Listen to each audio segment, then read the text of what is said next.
Coucou, j'espère que vous allez bien. Donc je vous retrouve dans une nouvelle semaine en mode cocooning. On est mardi 11 janvier et il est à peu près 16h40. Je commence la vidéo qu'aujourd'hui parce que hier je me suis tapé un pompillon pendant l'après-midi. Voilà, et que hier j'avais pas terminé le livre. Donc il était temps que je vienne, que je les termine pour venir vous en parler. Je vais y arriver. Niveau état de santé, je fais juste un petit bilan. En fait, ça ne s'arrange absolument pas. C'est toujours pareil, sans compter que j'ai de plus en plus mal dans le dos. Donc, l'arrêt que j'ai s'arrête demain soir. Donc, j'ai pris rendez-vous demain matin chez le médecin. Et je vais voir avec elle parce que pour l'instant, ça va pas mieux. Donc, voilà. En même temps, une semaine pour une tendinite, sans kiné, sans rien, c'est un peu court. Donc, je vais voir avec elle demain ce qu'il en est. Voilà pour la petite aparté.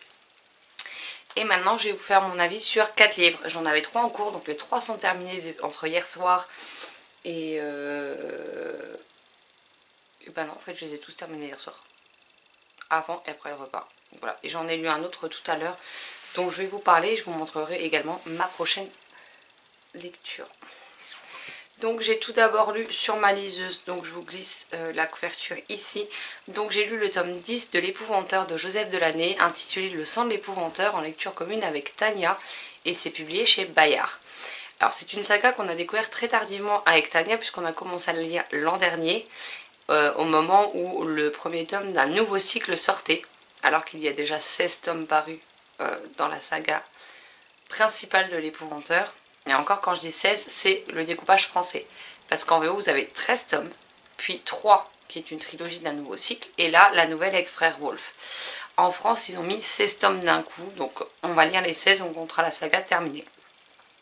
Mais voilà, du coup, on avait lu 9 tomes l'an dernier, et là, on avait hâte de reprendre, donc c'est chose faite avec le tome 10. Et encore une fois, on a adoré notre lecture, du début à la fin.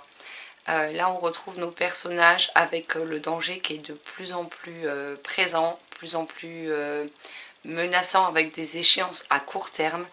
Rien n'est moins incertain pour aucun de nos personnages. Et je dois dire que Joseph Delaney a fait des choix dans ce livre qui ont mis à mal mon petit cœur. Et je pense qu'on peut clairement redouter le pire avec la suite des événements qui restent à voir dans les autres tomes. Mais voilà, on part sur une trajectoire avec des choses où, à mon avis, tout le monde ne va pas sortir vivant de cette histoire. Et c'est bien ça qui commence à sérieusement nous inquiéter avec Tania. Mais en tout cas, c'est toujours aussi addictif, toujours aussi prenant. J'avais peur qu'avec une saga aussi longue, ça finisse par s'essouffler, comme des fois c'est le cas avant même d'atteindre autant de tomes. Mais voilà, je reste toujours captivée par ma lecture, on prend toujours autant de plaisir à découvrir chaque tome. Là avec Tania, on a quand même très hâte d'avancer dans la série parce qu'on a vraiment très peur pour 2 personnages et qu'on a envie de savoir quel sort va leur être réservé. Même si je pense que ce sera peut-être pas les seuls personnages à être sacrifiés. Mais voilà, il se passe tout un tas de choses, il y a des rebondissements, des révélations et qui nous laisse à chaque fois sur les fesses. Donc on a vraiment hâte de continuer. Et voilà, si vous connaissez toujours pas cette série, je ne peux que vous recommander de vous pencher dessus, sans compter que la série a commencé à sortir au format poche. Donc il y a déjà un certain nombre de tomes de sortie, ils existent en grand format, ils existent en version numérique. Donc voilà, il y a de quoi se faire plaisir, tout simplement. Ensuite, j'ai lu Les Tisseurs de rêves de Manon Fargeton, donc le tome 1, Manel et les mélodies secrètes de Manon Fargeton. Je viens de le dire chez Rajo. Donc dans cette histoire, on va y suivre Manel, Anouk et Liam, qui sont tous les 3 nés la nuit du 25, le 25 ou le 26 d'un mois. Et en fait, ils ont tous les 3 des pouvoirs assez particuliers. Manel peut faire des choses avec le violon dont elle joue, donc son instrument de musique. Liam, ce qu'il dessine peut prendre vie. Quant à Anouk, elle sent les liens entre les différentes personnes. Et un beau jour, ils commencent à s'interroger parce que des événements étranges surgissent dans leur école et perturbent le bon déroulement des choses, on va dire. Et ils s'interrogent sur le fait que, vu que ce n'est pas l'un de 3 qui peut provoquer ça, c'est qu'il y a forcément un 4e ou une 4e élève. Leur but va être de découvrir qui est cette personne, en quoi consiste son pouvoir et à essayer de faire que les choses redeviennent un peu plus normales entre guillemets. J'ai également beaucoup aimé la saga Les Plieurs de temps de l'autrice publiée chez Rajo également, où on y suivait Robin dans le premier tome, Anthony dans le second, Camille dans le troisième et Charlie dans le dernier. Et j'avais entendu dire qu'il y aurait une série un peu dérivée des plieurs de temps lors d'une discussion que j'avais eue avec l'autrice. Et donc j'ai découvert celle-là en me disant que c'était peut-être celle-ci en fait, parce que par rapport au timing qu'elle m'avait donné, on était plus ou moins dans les temps. Et en effet, c'est bien cette série-là qui est plus ou moins une série tirée un peu du même univers, j'ai envie de vous dire, puisqu'on va avoir un clin d'œil. Désolée, j'ai le chat sur la cuisse, comme vous pouvez voir la petite boule ici. Qui... Nala, tu peux descendre s'il te plaît. Et donc c'est bien cette série qui est un clin d'œil au plieur de temps avec une petite touche de rappel qui m'a beaucoup plu et j'espère qu'il y en aura d'autres comme ça tout au long de la série des tisseurs de rêves. Mais en tout cas voilà, j'ai passé un chouette moment avec ce livre. C'était encore une fois une très chouette histoire avec la magie, avec l'amitié, avec des thématiques importantes également. Enfin voilà, c'est vraiment des choses que j'aime beaucoup. Je suis en train de chercher café. Alors, c'était...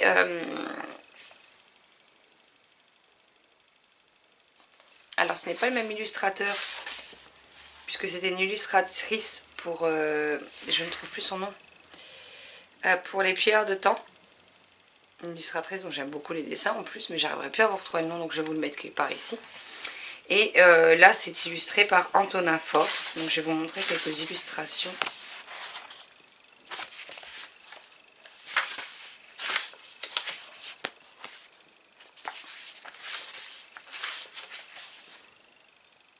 Voilà. Donc ici on y mêle en plus un univers autour de la musique grâce à Manel et c'est quelque chose que j'ai beaucoup aimé.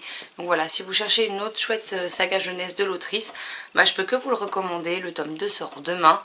Demain il faut que je sorte chez le médecin, donc je pense que je passerai dans un magasin me prendre le tome 2 au passage avant de rentrer à la maison. Et puis sera probablement lu dans la foulée. Mais voilà, une chouette série jeunesse que je vous recommande. Et j'ai également lu ce livre en lecture commune par contre cette fois avec Sylvie. Alors pour moi c'est une relecture puisque je l'avais lu à sa sortie et il était sorti en... Je vais vous dire ça. Il est sorti... Ah non, c'était pas en 2017, c'était en janvier 2018. Je l'ai acheté et je l'ai lu quasiment tout de suite de mémoire. Donc voilà. Et j'avais beaucoup aimé, sauf que je voulais enchaîner avec le tome 2 et le tome 3. Mais j'avais plus assez de souvenirs, donc j'ai préféré le relire avec Sylvie, comme ça elle va lire le tome 2 en LC avec moi, et après je pense qu'elle va se greffer à Tania et moi si elle trouve le tome 3 pour la lecture du tome 3 à la fin du mois. Mais donc j'ai relu Le Club de l'Ours Polaire, donc Stella et les Mondes Gelés de Alex Bell chez Gallimard. Dans ce livre on va y suivre Stella. Stella est une jeune fille qui a été trouvée bébé dans la neige, abandonnée. Son père fait partie des explorateurs du Club de l'Ours Polaire, donc il y a 4 clubs. Le club de l'ours polaire, le club du calamar géant, le club du chat de jungle et du chacal doré. Donc je pense qu'on va suivre, on va rencontrer les autres clubs à travers les autres titres. Mais là on se concentre surtout sur le club de l'ours polaire et du calmar géant. Donc elle a été découverte et recueillie par Félix, donc, qui est un explorateur. Il l'élève seul. Ils ont une maison avec des animaux... qui vivent avec eux assez originaux et pas forcément ceux auxquels on s'attend de prime abord. Et ils ont vraiment une belle relation tous les deux, ils ont une certaine complicité. Félix va être sur le point de repartir en exploration, sauf que normalement Stella est censée rester à la maison tout simplement parce que si les jeunes garçons peuvent devenir explorateurs, ce n'est pas le cas des filles qui ne sont pas du tout admises dans les clubs. Et il va faire une entorse à la règle Félix en l'emmenant coûte que coûte avec elle et en essayant de convaincre le directeur du club de l'y autoriser. Chose qui va se produire, sinon il n'y aurait pas eu d'histoire. Et donc on va rencontrer les autres explorateurs, les enfants qui peuvent les accompagner. Donc il y a Dragigus, je ne sais pas comment ça se prononce, le meilleur ami de Stella. On a Shea qu'elle va rencontrer, qui est le fils du capitaine, qu'elle va rencontrer sur le bateau qui les emmène en exploration, et ils vont aussi tomber sur Ethan. Ethan est un jeune explorateur du calmar géant. Son père est connu et de prime abord il n'est pas forcément le compagnon idéal parce qu'il n'est pas forcément très sympathique, hein, faut être honnête. Et donc je sais plus si on vous le dit.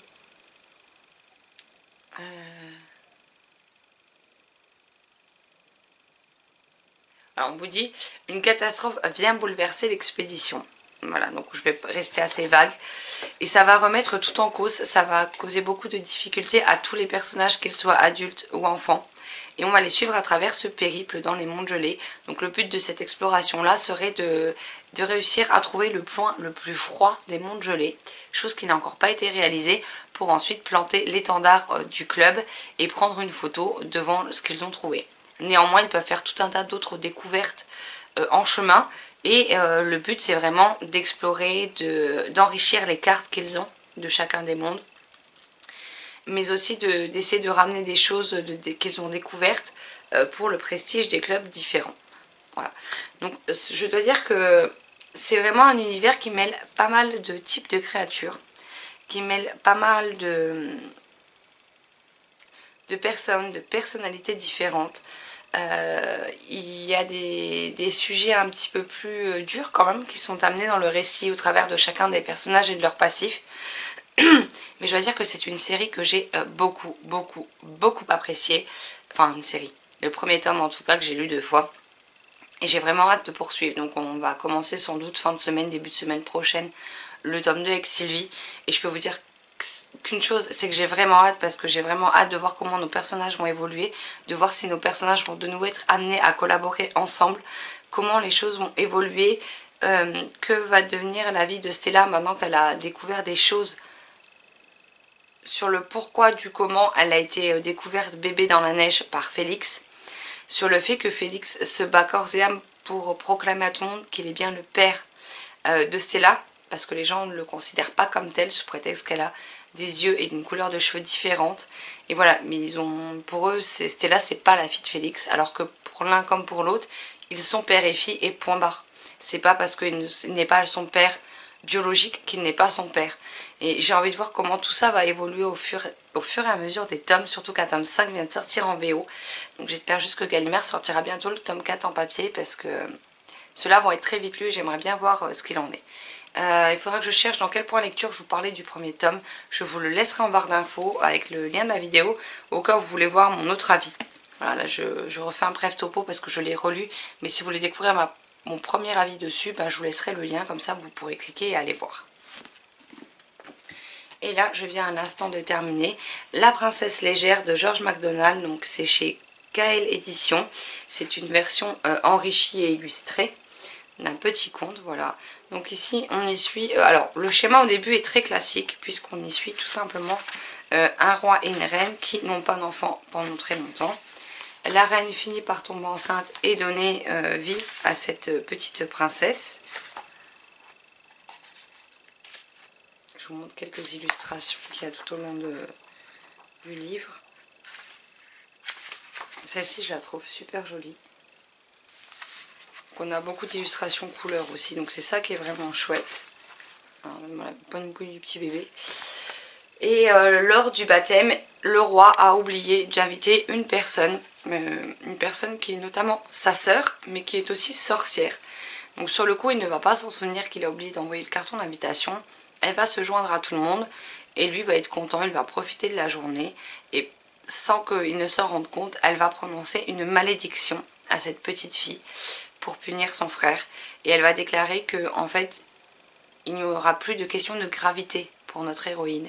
En fait, elle va être toute légère, elle va s'envoler dans les airs. Et voilà, elle ne pourra jamais mener une vie normale, elle n'apprendra pas à marcher, elle n'apprendra pas à... En fait, elle n'a aucune consistance, en fait. Elle est vraiment toute légère, etc. Et on va la suivre au travers de ça. Donc si la petite princesse, au début, ne se rend pas compte du malheur qui s'abat sur elle, malheureusement, tout le royaume et ses parents s'en rendent bien compte et eux, ça les attriste. Donc on va essayer de la suivre tout au long de sa vie, enfin, tout au long de ses jeunes années, et de découvrir comment cette situation est vécue par tous.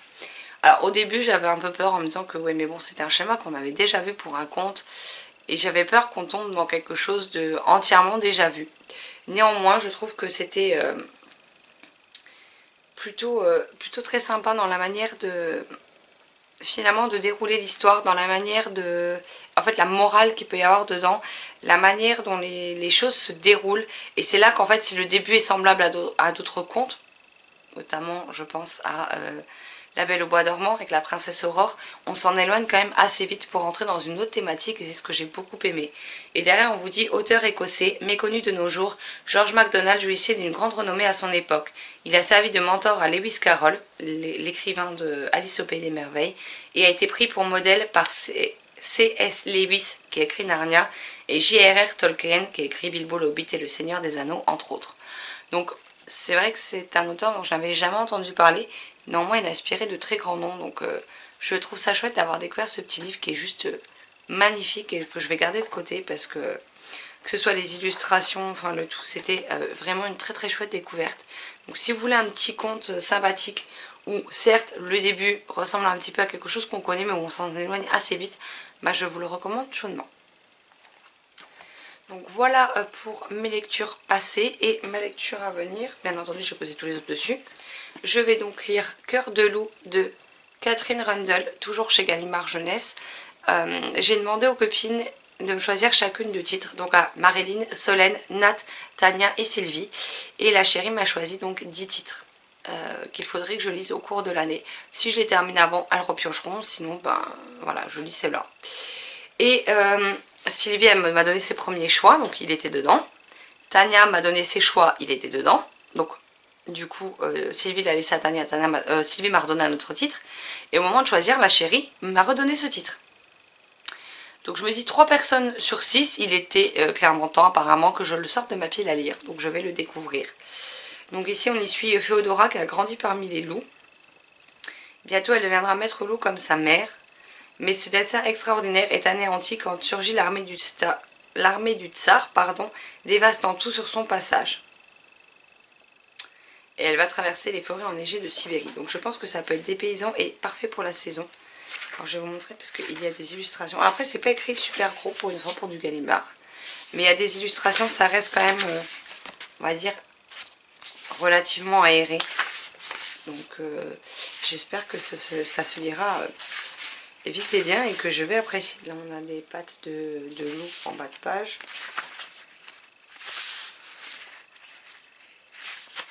C'est où différentes décos. Des stalagmites.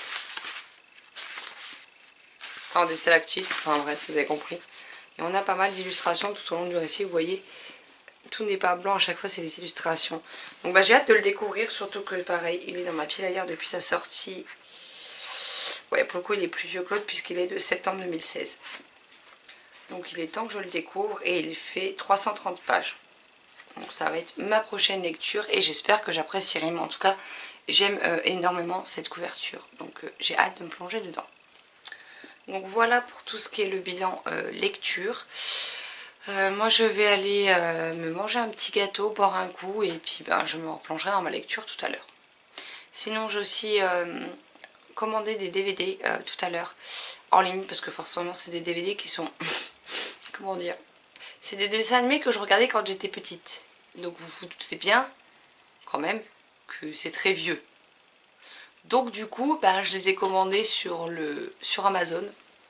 Je sais que les gens ne sont pas fans de commander dessus. Moi je suis pas forcément fan non plus. Mais je les ai commandés là où je les ai trouvés de disponibles. Tout simplement. Donc je vous les montrerai quand je les aurai reçus. Mais j'ai commandé La Légende de Cindy. Qui est un mélange de différents contes de fées que j'aimais beaucoup et que j'ai tué la VHS à l'époque. Et j'ai également commandé les 5, alors il y a aussi un coffret de 7 films, mais vu qu'il y a apparemment un 10e qui devrait sortir, voilà. Et puis le problème c'est que les 4 premiers sont en dessin animé comme on a connu étant enfant, et après c'est en images de synthèse, donc je suis pas spécialement sûre d'aimer. Mais moi je voulais surtout les 4 premiers en fait, qui sont ceux de mon enfance. Et donc j'ai commandé le coffret des 5 DVD de Le Cygne et la Princesse, que j'adorais regarder. J'avais d'ailleurs une fois retrouvé aussi le coffret DVD d'Anastasia et Pousselina, que je me suis empressée de trouver. Mais voilà, il y a des dessins animés comme ça que j'aimerais beaucoup retrouver, comme Zack et Krista, comme les 2 films de Brisby. Et voilà, ce sont de vieux DVD et parfois les gens, ils n'existent plus que d'occasion. Et il y en a qui sérieusement se touchent dans les prix. Parce que il y avait un DVD, je sais plus lequel que c'était, que je voulais. 230 balles le DVD. Non mais les gens, vous êtes sérieux? Pour un film qui a 30 ans, alors je veux bien qu'il ne se trouve plus. Mais de là à vendre ça 230 balles, à un moment donné, faut pas déconner non plus quoi. Au pire, vendez-le 20-30 balles si vous voulez quoi. Mais à un moment donné, faut arrêter quoi. Enfin moi je sais que si je revends des livres qui ne sont plus du tout édités, qu'on ne trouve plus, c'est pas pour autant que je vais les vendre des 1000 et des cents. Au pire, je vais le revendre au prix du neuf, enfin au prix neuf auquel moi je l'ai acheté. Voilà. Mais je veux dire, moi je vois des fois des romans par exemple de chez De Saxus en relié, sachant qu'en relié il n'y a qu'un seul tirage, donc si vous ne l'avez pas après, ben, il ne reste plus que l'occasion. Il y a des gens, alors même pour les plus chers chez De Saxus, je crois qu'on est à 24,90, quelque chose comme ça. Bon, à part pour le prieuré de l'Oranger, qui était, je crois, à 30 balles, un truc comme ça. Mais les gens vous vendent ça 90, 100 balles. Sérieusement, moi j'ai revendu le mien de Nevernight au moitié prix. Et quand bien même, revendez-le au prix du neuf si vous voulez. Au pire, si vous voulez pas perdre par rapport aux frais que les sites peuvent vous prendre, vous mettez 5 € de plus. Mais il faut pas non plus partir dans des extrêmes, quoi. Enfin, je sais pas. Donc voilà, il y a certains DVD que j'essaye quand je les trouve de les prendre, et puis les autres, bon bah tant pis, je les reverrai plus, et puis c'est tout. Mais à l'époque, les DVD n'existaient pas. C'était en version VHS, et malheureusement les VHS, ben, pour ceux qui ont connu, à force de les voir, les revoir, les re-revoir, où la bande finissait complètement pliée, ça ne passait plus dans le magnéto, soit j'ai carrément des VHS où à force de passer, la bande était devenue tellement fine que la bande s'est cassée en deux. Donc comment vous dire que vous pouvez toujours abandonner l'idée de les revoir, donc voilà. Mais ceux que je trouve, j'essaie de me les reprendre parce que bah, j'ai très envie de pouvoir les revisionner à nouveau, donc voilà. Bon, sur ce, je vous laisse, je vais manger un petit truc et puis je reviendrai vous voir plus tard. Coucou, donc je vous retrouve, on est mercredi 12 je crois, oui c'est ça, et il est 17h21. Donc en fin de matinée, donc j'ai été chez le médecin vu que ça n'allait absolument pas mieux, donc j'ai de la kiné notamment à faire. J'ai mes examens à faire et je dois retourner la voir avec les examens. Voilà. Sinon, j'ai quelques livres qui ont rejoint ma pile à lire, donc je voulais vous les montrer en sortant de chez le médecin, vu que bah, c'était mes heures de sortie auxquelles j'avais le droit de sortir. J'en ai profité pour aller dépenser mes chèques cadeaux et je suis donc revenue avec 4 titres. Et il y a un changement sur ma lecture en cours. Je vais vous expliquer pourquoi je devais donc commencer Cœur de loup. D'ailleurs, je vais commencer par ça. Et au final, j'ai commencé All Eyes on Her de L.E. Flynn chez Brajlon Collection Phibbs, donc collection thriller young adulte. Parce que je l'ai finalement reçu hier. Alors sachant que j'ai demandé 2 thrillers, un qui sortait là en janvier et un qui sort tout début février, donc je l'ai reçu. C'est une bricasse de 500 pages, mais j'en suis à 206 pages. J'ai bouffé ça en un rien de temps hier soir. Donc là, bah, je vais essayer de voir s'il est possible de le terminer avant d'aller me coucher. Bon, il est que 17h et j'ai lu ça en quoi 1 heure, 1 heure et demie. Donc clairement, je pense que c'est jouable, quoi. Mais en tout cas, pour le moment, je suis très intriguée et j'ai hâte d'en savoir plus, de savoir comment tout ça va se terminer en tout cas. Et donc dans les livres, je vais commencer par celui qui, je pense, vous intéressera peut-être pas forcément, parce que c'est pas le genre de livre que j'ai l'habitude de vous présenter sur la chaîne, bien que vous en ayez eu 2, puisque vous avez eu Apprendre à jeter et simplifier sa vie qui m'a été prêté par ma copine Amandine, et celui que je vous ai présenté qui m'a été offert par Tania à Noël, qui est le bonheur est dans le peu de Francine G chez Pocket, que j'ai adoré. Et là, tout à l'heure, je regardais bêtement et je suis tombée sur celui-ci, et c'est vrai que bah, je me suis dit que ça me ferait peut-être pas de mal. Et donc j'ai pris Je pense trop, comment canaliser ce mental envahissant de Christelle Petit-Colin aux éditions d'Itrenadiel Éditeur. Alors je vous cache pas qu'il est quand même relativement cher puisqu'il fait 17,50 € pour 252 pages. Donc voilà, c'est le seul souci que je trouve avec les livres de développement personnel, c'est qu'à moins qu'ils soient sortis en poche, je trouve ça très cher. Mais voilà, là, elle dit que dedans, qu'elle reçoit souvent en consultation des gens qui se plaignent de trop penser, que leur mental ne leur laisse aucun répit, même la nuit. Donc c'est clairement mon problème, c'est que quand je vais me coucher, mon cerveau carbure à 100 à l'heure. Il ne se pose pas, je n'arrive pas à canaliser ça et je mets beaucoup trop de temps à m'endormir, ce qui fait que mes nuits sont compliquées. Il carbure aussi pendant que je dors, ce qui me donne des rêves et des cauchemars, mais complètement what the fuck, donc voilà. Donc j'ai décidé de le procurer, de le lire. Alors comme vous pouvez voir, il y a un marque-page dedans puisque j'ai déjà lu, je sais pas si c'est un prologue, l'introduction, voilà, qui fait 3-4 pages. Et puis je le continuerai au fur et à mesure. Ensuite une suite de séries de mangas. Alors c'est rare que j'achète des suites de séries de mangas, parce que c'est rare que j'achète des mangas tout court. Mais le premier je l'ai tellement aimé que j'ai décidé d'acheter le 2. Je voulais le 3 mais je sais qu'il sort normalement ce mois-ci je crois. mais il est peut-être pas encore sorti, c'est peut-être pour ça que je ne l'ai pas trouvé. Donc c'est Les Sorcières de la fin du monde de Kujira et c'est chez Akata je crois, c'est ça. J'aime beaucoup en général ce que fait Akata et j'ai hâte de découvrir la suite des événements pour Marie et Alice, donc voilà. Ensuite un livre qui va être lu je pense dans la semaine et qui va probablement me faire pleurer, je le sais d'avance mais bon, j'avais envie de le découvrir. Et il s'agit de Vous êtes sur le portable de Sam de Dustin Zhao, publié donc chez Hachette.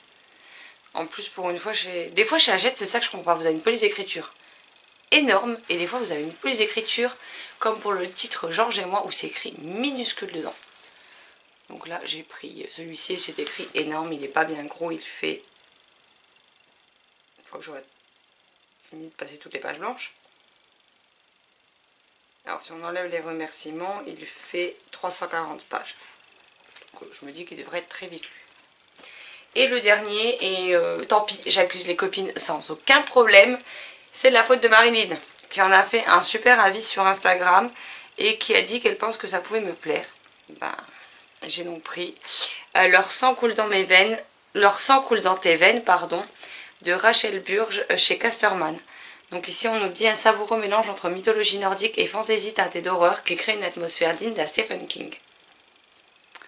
Voilà, donc cette couverture elle est un peu flippante quand même, mais j'aime beaucoup.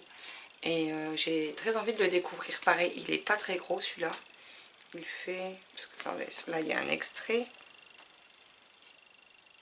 Ça c'est les remerciements. Il fait 319 pages, c'est pareil, c'est pas écrit tout petit, donc ça devrait quand même très très vite se lire. Mais donc voilà mes nouvelles acquisitions. Je peux pas tout montrer d'un coup parce que ça me fait trop mal. Donc voilà mes nouvelles acquisitions du jour. Et là j'ai un coffret de DVD qui devrait arriver entre... on me dit entre 16h30 et 19h30. Donc c'est les fameux DVD que j'ai commandés sur Amazon. Donc ben, on va bien voir. Mais bah, du coup vu que j'ai été prolongée en arrêt jusqu'au 23 inclus, je pense, je vais peut-être pas regarder les 5, mais je pense que je vais avoir le temps de me mater quelques films tout au long de ces 10 jours. Donc ben voilà, entre ça, Netflix et les DVD que j'ai déjà, je vais me faire... Je pense que je vais commencer à avancer dans le challenge de visionnage de séries et films dessins animés. Alors série, je suis sur la saison 2 de l'Arena del Flow. Mais c'est pas pour tout de suite que je vais pouvoir la noter puisque les saisons font 82 épisodes. Donc j'ai terminé la 1 cette année. Mais voilà, elle était déjà bien entamée donc je ne l'ai pas notée. Et donc la 2, il faut que j'arrive au bout des 82 épisodes. Sachant qu'autant la saison 1, la série était en français. Autant la saison 2 pour l'instant elle n'est que sous-titrée. Donc on est obligé de lire les sous-titres puisque c'est une série colombienne et que clairement on ne parle pas espagnol. Donc voilà. Et donc je vais commencer à remplir celle-ci que je pourrai pour les dessins animés et pour les films pendant ces 10 jours là déjà. Donc ce sera déjà une bonne chose de faite. Et puis donc moi je vais me poser et je vais me replonger dans All Eyes on Her parce que j'aime vraiment beaucoup et j'ai hâte d'en savoir plus. Voilà. Donc à plus tard. Coucou, alors je vous retrouve, on est mercredi 13, il est 9h20 et je vous retrouve parce que hier j'ai terminé All Eyes on Her de L.E. Flynn chez Brajon dans leur collection Phibbs. Donc ce beau bébé de 500 pages pour lequel je me suis dit ah oui il est épais quand même, il va me demander un peu de temps. Ouais, bon, je l'ai lu en moins de 24 heures du coup, donc voilà. Donc dans ce livre, on y suit un garçon et une fille. Lui, il s'appelle Marc, il est le sportif du lycée assez populaire. C'est un nageur. Et elle, c'est la fille qui n'a pas sa langue dans sa bouche, qui est considérée comme sulfureuse et caractérielle.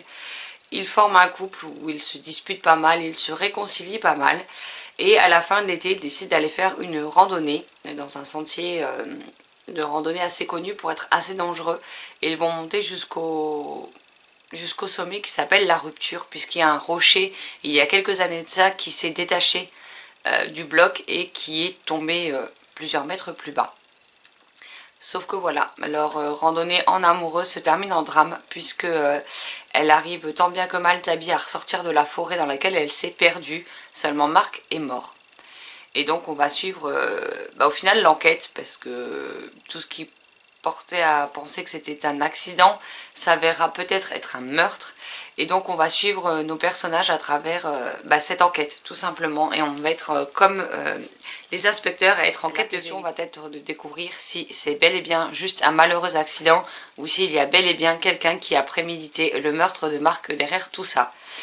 Et je dois dire que j'ai adoré ce roman. Tout d'abord, on a le personnage de Tabby. Mais on ne va pas suivre l'histoire qu'à travers ses yeux à elle. On va suivre l'histoire par rapport à pas mal de personnages. Donc on a Tabby, on a sa sœur Bridget, on a sa meilleure amie Elle, on a son ex surnommé Beck, on va avoir Lou, une jeune fille avec qui elle ne s'entend pas du tout, on va avoir Keegan, le meilleur ami de son petit ami Marc, qui est donc décédé. Enfin, on a toute une flopée de personnages, on a des coupures de presse, on a des échanges de SMS entre les différents personnages et je dois dire que ça rythme énormément le récit. Du coup, ça permet d'avoir un point de vue global de ce que chacun pense, de ce que chacun est... parce que chacun est sûr d'avoir raison. Mais aussi ça aide pas mal l'autrice à nous mener en bateau du début à la toute fin. Puisqu'à la toute fin, il y a encore quelque chose qui va remettre un peu d'huile sur le feu et qui va nous faire douter. Et c'est un procédé que j'adore dans les thrillers.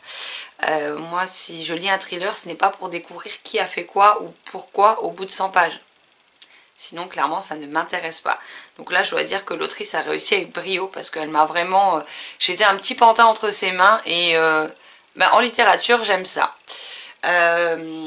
J'ai aimé que tout ne soit pas aussi simple qu'il y paraît de prime abord, parce que dès qu'on va commencer à gratter la surface, on va découvrir qu'il y a pas mal d'autres choses qui semblaient inconnues. Je dois dire que concernant Tabby et Marc, je n'ai pas réussi à me faire une opinion ferme et définitive sur chacun d'entre eux.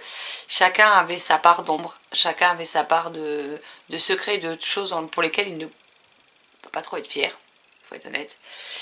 Mais voilà, dans l'ensemble, j'ai passé un excellent moment avec ce thriller qui est hyper addictif, qui se lit tout seul.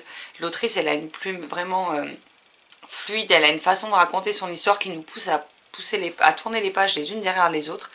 Je vais juste le poser parce qu'il est quand même super lourd. Mais voilà, c'est un thriller qui a parfaitement rempli son job. Il y a tout ce que j'aime dedans. Il y a de l'action, des révélations, des rebondissements, de la manipulation, un côté psychologique, le côté enquête qui est quand même bien présent. On a tout ce qui est les journaux et tout ça qui s'en mêlent, qui mettent leur grain de sel, qui vont faire vivre un enfer à Tabby et sa famille, mais aussi à d'autres personnes. Donc on nous montre aussi quelle peut être la part des médias dans parfois cet acharnement qu'ils ont envers certaines personnes, dans ce qu'ils peuvent mine de rien détruire sur leur passage, tout ça pour faire le buzz. Et j'ai trouvé que c'était hyper intéressant et hyper bien fait. Donc si vous cherchez un thriller assez complet mais pour autant qui se lit très vite, je ne peux que vous le recommander très très très chaudement. Voilà. Et donc là je vais me poser et lire un livre. Donc me connaissant, j'ai déjà sorti les paquets de mouchoirs parce que clairement je sais d'avance que je vais pleurer. Et donc j'ai décidé de lire Vous êtes sur le portable de Sam de Dustin Zhao, publié donc chez Hachette. Après c'est ce que je vous disais hier, il fait à peu près 350 pages, mais c'est écrit extrêmement gros, extrêmement aéré. Donc je pense que ça devrait quand même très très vite se lire. Et j'espère bien le tanner dans la journée et vous en reparler plus tard. Donc je me mets dedans et je vous retrouverai plus tard. Ah oui, et cet après-midi, je compte bien, ou en fin de matinée, je ne sais pas encore. Tout dépendra à quel moment j'irai faire ma sieste. Parce que quitte à être en arrêt, autant me reposer. Mais je vais regarder Love Hard sur Netflix avec... j'ai plus son nom. Mais avec l'actrice d'Elena dans Vampire Diaries. Et j'ai aussi mis dans ma liste Holiday Calendar que je regarderai peut-être dans le week-end ou peut-être la semaine prochaine, qui est avec Bonnie de Vampire Diaries. Donc deux films que j'ai très envie de voir. Donc voilà. Bon, cette fois je vais le lire et je vous retrouve plus tard. Coucou, donc je vous retrouve, on est le 14 janvier, il est un peu plus de midi et je venais vous montrer donc les DVD que j'avais commandés. Donc celui-ci est arrivé aujourd'hui, j'ai été le chercher en boîte aux lettres. Il s'agit de La Légende de Cindy. Donc c'était aux éditions, je sais plus si c'était pas... C'est Yoram Grosse Film Studio. Et ce DVD donc date de 1995. C'était un des DVD que je regardais étant toute petite et je compte bien me le refaire. Donc je suis très contente de l'avoir trouvé en DVD. Et ensuite j'ai commandé les 5 films donc, du Ciné La Princesse. Alors malheureusement c'est pas la couverture que je préfère parce que c'est celle en image de synthèse et non plus les dessins animés comme à l'époque. Mais je vous glisse ici la jaquette du premier. Mais voilà, j'ai vraiment hâte de les voir et de replonger dans cet univers que j'aimais trop et dont je connais encore les chansons par cœur. Voilà, voilà. Sinon, niveau lecture, alors j'ai lu Les sorcières de la fin du monde, le tome 2 de Kujira aux éditions Akata, donc avec une magnifique couverture. Ici on y parle de sorcières, de romances, de maître scolaire derrière, puisqu'on est dans une école. J'aime beaucoup les dessins. Donc pour ceux qui ne connaissent pas le premier tome, on a Marie qui est une jeune fille qui vit avec ses parents, qui un beau jour, on vient la chercher. Alors ce sont des sorcières qui viennent la chercher pour l'emmener dans une académie de sorcières, en lui disant qu'elle a des pouvoirs, chose que Marie ignorait jusque-là. Et son arrivée à l'école ne va pas être vue d'un bon oeil, parce que beaucoup estiment qu'elle n'a pas sa place là, que c'est une humaine, qu'en plus de ça, elle n'est absolument pas douée en magie. Et on va lui mettre comme chaperon Alice, donc Alice qu'on voit sur cette couverture notamment, puisque Marie, c'est la petite brune qu'on voit ici. Voilà. Et donc, elle va être chaperonnée par Alice et tenter de comprendre et de manipuler ses pouvoirs correctement, tout simplement. Donc on les suit, la série est en 3 tomes, il me semble. Il me semble qu'elle se termine avec le 3e tome. C'est pas écrit du coup, ils ont mis sur les autres sagas, mais je crois que c'est ça. Hein. Il me semble que c'était prévu en 3 tomes. Après, si on a plus, moi je dirais pas non. Mais voilà, j'ai passé un très très bon moment de lecture avec ce tome 2 et j'ai hâte de me procurer le 3. Et ensuite le livre que j'ai lu hier, mais hier j'étais juste à la fin, juste incapable de vous en parler. Pourquoi? Parce que j'ai pleuré à partir de la page 55, que arrivé vers la fin du livre ça a été de pire en pire, donc il m'a fallu un certain temps pour me calmer, et j'étais juste crevée après en fait, donc je ne vous en ai pas parlé, mais il s'agit donc de Vous êtes sur le portable de Sam, d'Justine Tao, chez Hachette Roman. Alors, beaucoup me disent oui, parce qu'ils ont vu, j'ai mis un court message comme quoi je ferai mon avis plus tard sur Instagram, et on m'a dit que, alors c'est pas un reproche, hein, mais on me dit que oui c'était bien le genre de livre qu'on avait pu voir assez tire-larme. C'est pareil, j'ai eu des échanges en MP concernant ce titre et on m'a dit la même chose. Alors après il ne faut pas oublier une chose, on est sur un livre qui parle de deuil, donc pour moi si le livre avait été traité uniquement dans la joie, dans la bonne humeur et dans les rires, j'aurais pas compris pour être honnête. C'est un livre qui parle de deuil. Je suis quelqu'un qui est hypersensible, donc forcément, vous me parlez de ça, moi je peux pas, je finis en pleurs, c'était sûr et certain, mais je m'en doutais avant de l'acheter. Je savais de quoi ça parlait, je me doutais bien, dans tous les cas, on vous donne une phrase accroche, c'est un roman poignant sur l'amour, la perte d'un être aimé et ce que dire au revoir signifie. Voilà, en plus j'ai perdu du haut de mes 36 ans déjà beaucoup trop de personnes proches de moi, dont une personne dont ça a beau faire 8 ans, les choses sont encore compliquées par moments, donc voilà, le temps atténue les blessures, mais il ne les fait pas disparaître non plus. Donc forcément je savais que c'était un livre qui allait me bouleverser et c'est ce que j'ai retrouvé, donc sur ça je ne vais absolument pas lui reprocher, et d'ailleurs ce livre pour moi c'est un coup de cœur. Donc ici on y suit donc Sam et Julie. Julie et Sam ont à peu près 17 ans. Ils sont au lycée et ils ont des grands projets pour la suite. Ils veulent s'inscrire à l'université de Portland. Elle veut devenir écrivaine tout en suivant un cursus scolaire avec des cours de création dans le thème des livres. Et lui veut être musicien également. Donc ils ont prévu... Ils ont fait leur petit projet d'avenir, de se prendre un petit appartement tous les deux, etc. Malheureusement, ils ont beau être très fusionnels, etc. Il y a un soir où ils vont avoir une dispute au téléphone. Parce que Sam a oublié de venir la chercher à la gare. Et Julie fait la gueule, elle décide de ne plus répondre à ses appels et de rentrer à pied. Sam décide de prendre la voiture, de quitter le feu de camp où il est avec ses amis pour aller la chercher. Malheureusement, sur le trajet, il aura un accident de voiture qui va lui coûter la vie. Et donc à partir de ce moment-là, Julie va tomber dans une une spirale de peine, de colère, de déni, de culpabilité. Elle va avoir tout un tas d'émotions qui vont lui arriver en pleine face, qu'elle ne sait pas gérer, elle ne sait pas comment faire face à la perte de celui qu'elle a aimé, de celui qu'elle aime toujours d'ailleurs. Elle ne voit pas comment envisager l'avenir vu que tout ce qu'elle avait prévu vient de s'écrouler d'un coup.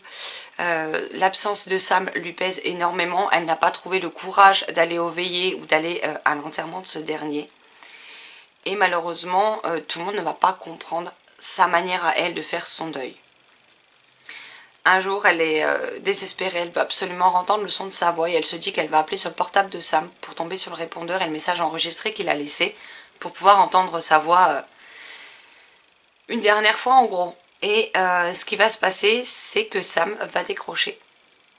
Alors, Sam est bel et bien mort, il n'y a aucun doute là-dessus, mais Sam, on ne sait pas par quel procédé, va réussir à décrocher et à parler à Julie grâce à leurs téléphones respectifs. Et donc on va suivre Julie ainsi que les autres personnages de l'histoire, mais c'est principalement Julie qu'on va suivre. Et petit à petit on va voir les autres personnages arriver et voir comment eux essayent de surmonter tout ce drame et tout ce qui est parti en même temps que Sam en fait, tout simplement. Donc j'ai été beaucoup touchée.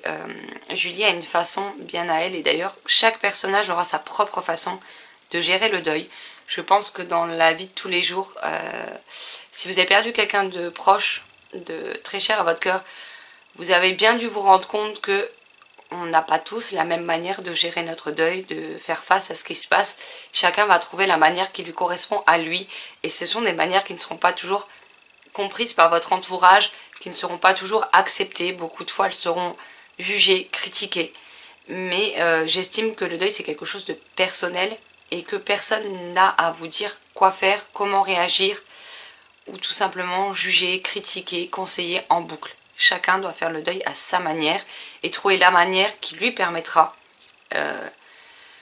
de reprendre pied et de pouvoir avancer à nouveau, tout simplement. Et je pense que Julie, clairement, fera partie des héroïnes qui va pouvoir autant toucher que énerver, je pense.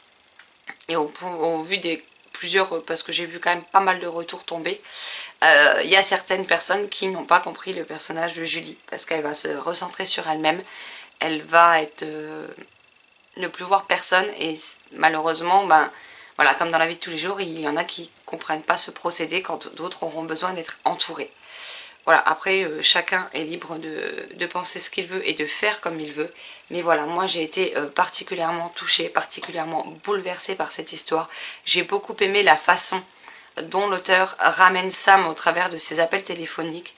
La manière dont les choses vont se dérouler puisqu'on suit Julie.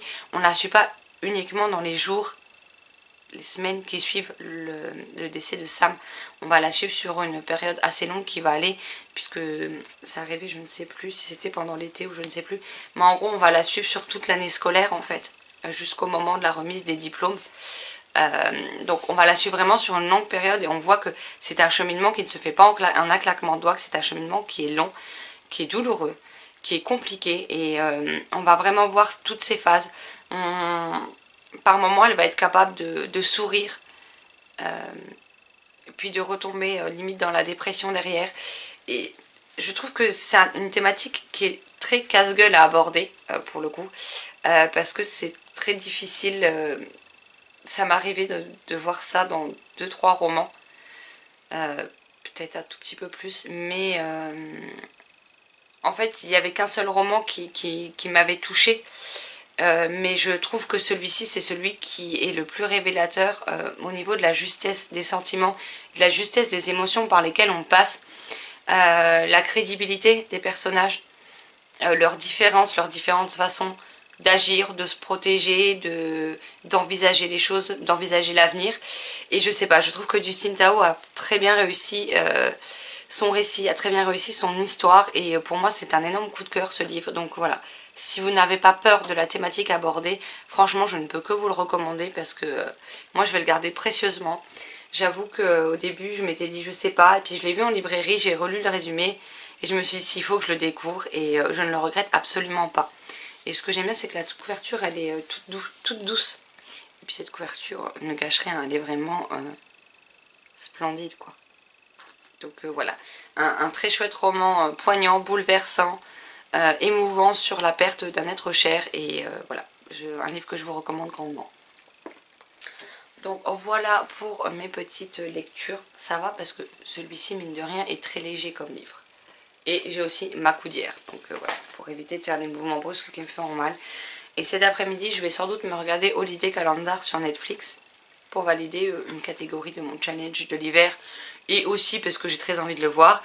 Et je pense qu'ensuite, je vais attaquer Leur sang coule dans tes veines de Rachel Burge chez Casterman. Qui est plutôt assez court puisqu'il fait... À chaque fois, il y a un extrait, je me fais avoir. Il fait 322 pages, remerciements compris. Et puis c'est du Casterman, donc en général, ça se lit... plutôt vite et plutôt bien, c'est plutôt bien aéré, donc j'espère le découvrir aujourd'hui tout simplement. Et ensuite je partirai donc sur ma ma liseuse, avec l'épouvanteur, le tome 11 qu'on se cale avec Tania, du coup sur vendredi, samedi, dimanche. Moi elle est sortie ce soir, donc elle a lu la partie hier, mais moi pour pas avoir trop à attendre, je la lirai que ce soir. Bon, désolée pour la coupure, la femme est venue avec son téléphone portable, parce que alors ça c'est le truc que j'adore. C'est-à-dire qu'on la harcèle pour les comptes de formation, vous savez les formations que vous pouvez avoir par rapport aux années où vous avez travaillé. Donc on l'harcèle elle qui n'a pas du tout envie d'en faire, et moi on ne m'appelle pas. Alors que moi j'aimerais bien utiliser du coup, et que quand j'ai demandé à des organismes, j'attends toujours qu'on me recontacte. Donc voilà. Et en plus on m'appelle moi sur son portable. Tout va bien.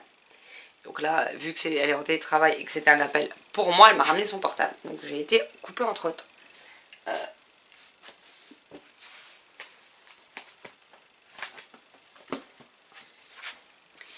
Donc, si je me souviens bien où j'en étais avant, je vous parlais que j'allais commencer L'apprenti épouvanteur, enfin l'épouvanteur, le tome 11, donc Slither de Joseph Delaney avec Tania, donc publié chez Bayard. Et ensuite, j'aurai, après celui-ci, je vais moi me lire Cœur de loup, puisque du coup je l'ai repoussé pour lire plein d'autres livres entre temps. Je vais lire en lecture commune la semaine prochaine avec Tania, Sylvie, Nat, Steam Sellers, le tome 1, L'héliotropes de E.S. Green chez Gulfstream, qui nous fait très envie. Donc voilà, il faudra qu'on voie pour le découpage. Et avec Sylvie, on va se lire le tome 2 du Club de l'ours polaire, Le monde des sorcières d'Alex Bell, donc chez Gallimard, pour ensuite que je puisse lire le 3 avec Tania la semaine suivante. Mais en tout cas, bah, j'ai hâte de retrouver Stella, et j'espère qu'on retrouvera les autres personnages découverts dans le tome 1. Donc voilà un petit peu pour le bilan de ce que j'ai lu, de ce que je vais lire. Il faut encore que je vous poste la vie Instagram sur Vous êtes sur le portable de Sam. Et puis comme ça, ben, je serai plus ou moins à jour. Bon, sur ce, j'ai faim, donc on va aller manger et moi je vous retrouverai plus tard. Coucou, donc je vous retrouve, on est samedi, là, à peu près peut-être entre 15h30 et 16h. Sauf qu'on est rentré des courses et on a mangé, donc là on vient juste de se lever de table. Donc je voulais vous montrer les achats que j'ai fait du coup chez Primark. Alors on a tout d'abord une robe pull que j'ai achetée parce que j'adore la couleur. Moi qui aime tout ce qui est les beiges et les beiges et les gris. En plus elle va en dessous du genou, elle a un gros col donc elle tient quand même suffisamment chaud. Bon après j'ai pris des collants noirs opaques basiques donc ça je vous les montre pas. Et je me suis acheté un pyjama comme j'ai le Lilo et Stitch, enfin, comme j'ai Stitch surtout, Dumbo. J'aime beaucoup la couleur et j'adore la texture qui est... c'est un pyjama en soft touch et qui est trop agréable. Avec le haut qui est comme ceci. Bon, il y a un truc blanc mais c'est parce qu'il y a un bout d'étiquette que j'ai pas réussi à enlever. Donc bah c'est pas grave, je l'enlèverai une fois qu'il sera passé en machine. Ensuite j'en ai acheté un, le Roi Lion. Alors, il est aussi en soft touch mais il n'est pas exactement pareil. Donc sur le bas on a plein de têtes de Simba. Il est dans les tons beige. Le haut est comme ceci. Donc la robe pull était à 18 €. Le pyjama Dumbo à 15. Celui du Roi Lion à 17. Ensuite, alors ça c'est pour la chérie mais je voulais vous le montrer vu que c'est du Disney. Elle a pris un pantalon de survêt. Donc Mickey Mouse. C'est un espèce de vert clair. Alors, comme ça en bas avec ça pour resserrer le pantalon. Elle en a pris un gris Disney tout court. Où c'est écrit Walt Disney en haut. Et sur la jambe, vous avez de nouveau Mickey. Ah, voilà, parce que vu qu'elle est en télétravail, bon, c'est déjà la deuxième année où elle est en télétravail une partie de l'année. Voilà, ça doit faire la deuxième année. Deuxième hiver surtout. Parce que ça a commencé, je crois, en octobre 2020. Donc ouais, ça fait même pas un an et demi. Mais voilà, comme ça, elle peut être... elle n'a pas besoin de s'habiller ni de traîner en pyjama. Elle peut quand même être en survêt, enfin avec un pantalon de survêt. Donc c'est ce qu'elle voulait. Et moi, je me suis trouvé donc un pantalon de survêt tout blanc. Avec Stitch, qui est trop mignon. À la base, on était voir pour elle. Et en fait, le Stitch, il n'était qu'à ma taille. Donc... vu qu'elle sait que j'aime bien Stitch, et ben, elle m'a dit prends-le, donc je l'ai pris. Et j'ai le pull donc à capuche, le sweat à capuche, avec une grosse tête de Stitch, il est trop mignon. Voilà, voilà. Donc je suis trop contente, j'ai de nouveau des pyjamas, parce que malheureusement mon pyjama, le gros en pilou Game of Thrones, bah, il a un gros trou dans la cuisse, donc je vais le recoudre pour l'instant, mais bon, je pense qu'à un moment donné, il finira par plus tenir, mais ça c'est... C'est de ma faute, des fois les chats ils viennent, elles patounent sur moi et je ne mets pas forcément de plaid et du coup elles m'ont déchiré le pantalon. Voilà. Donc là j'ai repris 2 pyjamas pour être tranquille. Une robe pull puisqu'elle était trop belle et que j'en ai mais elles vont au-dessus du genou et elles sont pas aussi chaudes. Donc quand il fait bien froid, j'ai pas très envie de les mettre pour être honnête. Tandis que là avec une bonne paire de collants opaques, au pire s'il fait trop froid j'en ai des qui sont rembourrés à l'intérieur, enfin, qui sont dans une texture... un peu pilou à l'intérieur du collant, donc qui tiennent bien chaud. Et puis bon bah ça c'était le craquage, j'avais pas spécialement besoin d'un jogging, mais bon voilà, je me dis un pull, enfin un sweat ça sert toujours. Et puis un pantalon de survêtement, bah écoutez, c'est pas inutile non plus hein, pour traîner ou peut-être même pour sortir, parce que moi je m'en fous royalement, ça me dérange pas du tout de sortir avec un jogging Stitch, donc voilà. Donc je suis plutôt contente de nos achats, comme ça on est tranquille pour un petit moment, on a tout ce qu'il faut pour être confortable et ça c'est plutôt très chouette.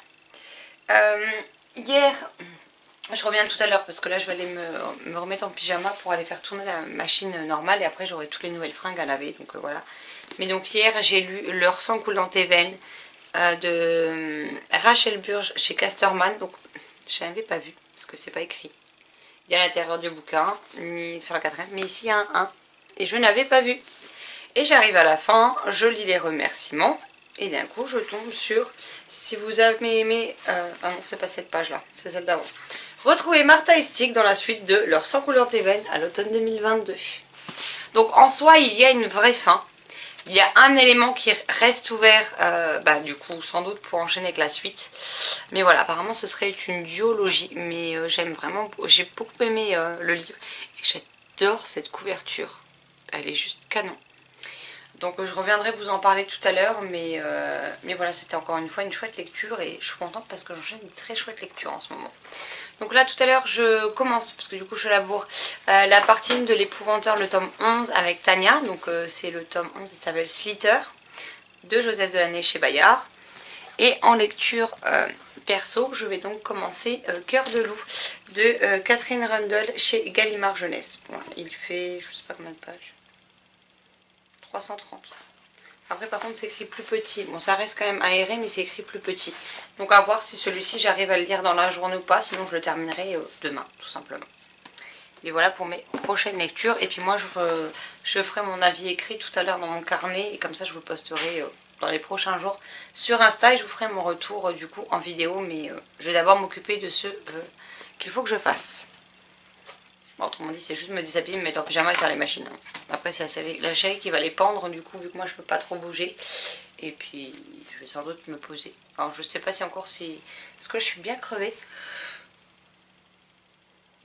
Mais de rien d'avoir. Pourtant, on n'est pas sorti longtemps. On a dû sortir 2h30, 3h. Mais ça m'a lessivée, je suis claquée. Donc, je sais pas si je vais aller faire une petite sieste avant de lire ou si je vais lire direct. On verra bien. Dans tous les cas, moi, je vous retrouve tout à l'heure. Et je vous retrouverai avec la lumière parce que là le caméscope est en charge. Donc à tout à l'heure. Coucou, donc je vous retrouve, on est dimanche après-midi. Alors si j'ai les yeux noirs, c'est pas étonnant, j'ai oublié de me démaquiller hier soir. Donc forcément, il y a des traces. Je suis en train de chercher le livre dont je dois vous parler. Mais il est devant moi. Voilà. Parce qu'en fait la vidéo, j'ai pas réussi à dormir cette nuit, donc je l'ai montée cette nuit, mais il reste donc mon avis là et la clôture à faire pour pouvoir l'encoder et vous la mettre en ligne sur YouTube tout simplement. Et bon, je me suis levée, il était 11h30 passé, donc voilà. Donc j'ai lu Leur sang coule dans tes veines de Rachel Burge Casterman, donc c'est un tome 1, c'est précisé ici, mais je ne l'avais pas vu. Donc dans ce livre, on va y suivre Martha. Martha est une adolescente qui vit avec sa mère, son père étant parti vivre depuis quelques années avec sa maîtresse, et elle a toujours été proche de sa grand-mère, donc Mormor, qui vit en Norvège. Et elle a eu un accident en fait en étant chez sa grand-mère, elle est tombée d'un arbre et elle a tout le côté gauche du visage qui a été plutôt défiguré et elle n'a plus de vue, et je vous fais ça alors que le côté gauche c'est là, mais c'est pas grave, tout va bien. Et depuis cet accident, quand elle touche les vêtements des gens, elle voit leurs émotions, elle voit des choses, elle ressent des choses par rapport à ça. Sa mère ne sait apparemment rien, personne ne lui explique rien, donc elle envoie des courriers à sa grand-mère pour tenter d'avoir des explications, puisque sa grand-mère lui racontait des histoires étant petite, et elle voudrait avoir des explications, elle sent que les réponses, elle peut les avoir du côté de sa grand-mère.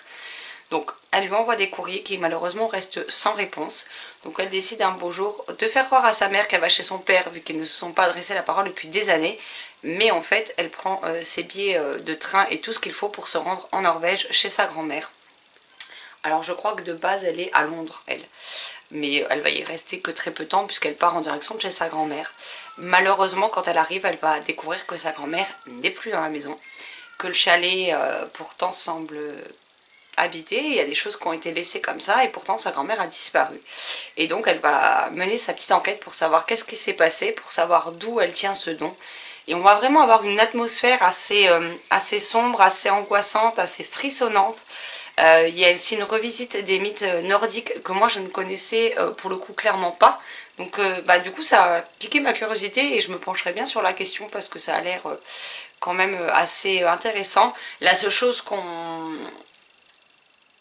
que je connaissais, c'est l'histoire des 3 Nornes, donc celle qui tisse et coupe le fil du destin, puisque ça on les découvre, là ma référence, hein, mais ça va être Hercule dans Disney. Voilà, ou dans la série Les Vilains de Serena Valentino chez Hachette Heroes, où on l'évoque, mais c'est en mode Disney quoi. Donc je pense qu'on n'est pas totalement dans la justesse des choses, mais voilà, c'est la version édulcorée de Disney, mais bon, c'est la seule chose dont j'avais déjà entendu parler. Et je veux dire que j'ai beaucoup aimé ce roman. Alors après, c'est vrai que si on veut être parfaitement dans l'ambiance, je pense qu'Halloween, il est juste mais parfait. D'ailleurs, le tome 2 sort à l'automne, donc j'espère que le tome 2 sortira à l'approche d'Halloween, parce que je pense que je vais me le faire pour Halloween s'il est déjà sorti, et que ce sera juste parfait pour la saison, le côté ambiance, etc. Mais voilà, si vous cherchez un récit fantastique qui revisite les mythes nordiques, avec une ambiance ouais, frissonnante, assez sombre, etc., et que vous aimez ce genre de livre, bah franchement, je peux que vous le recommander. Il se lit très vite. Après, c'est du Casterman, donc ça reste quand même des pages avec des marges assez aérées. L'histoire était très intéressante, j'ai beaucoup aimé le personnage de Martha, mais aussi celui de Stig qu'on va découvrir une fois que Martha sera en Norvège. On découvre quelques autres personnages comme ça que j'ai bien aimé aussi, et en tout cas, bah voilà. Il y a une vraie fin dans ce tome, donc en soi, il peut se lire comme un one-shot.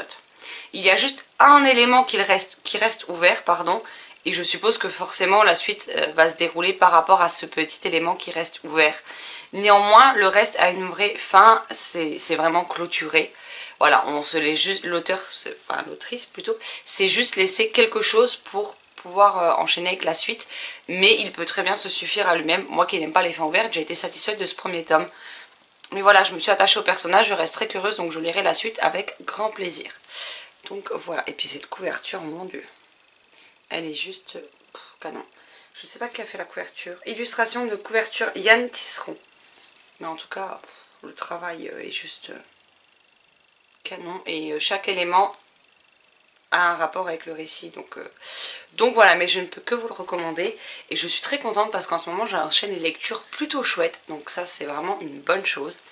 Par contre, la moins bonne, c'est qu'on aurait dû terminer l'épouvanteur aujourd'hui avec Tania, et que j'ai lu le tome 11, et j'ai lu 16 pages. Voilà. hier j'ai fait une sieste. Après le soir on a prévu quelque chose avec les pipelettes dont on vous parlera en temps et en heure. Mais donc Solène, Nat, Tania, Sylvie et moi-même. Puisque Marilyn, bien qu'elle fasse partie des pipelettes, Marilyn a moins de disponibilité en ce moment. Donc voilà, mais elle nous rejoindra peut-être par la suite, qui sait. On verra bien. Mais on vous en parlera en temps et en heure. Mais du coup hier on a passé la soirée à parler de ça.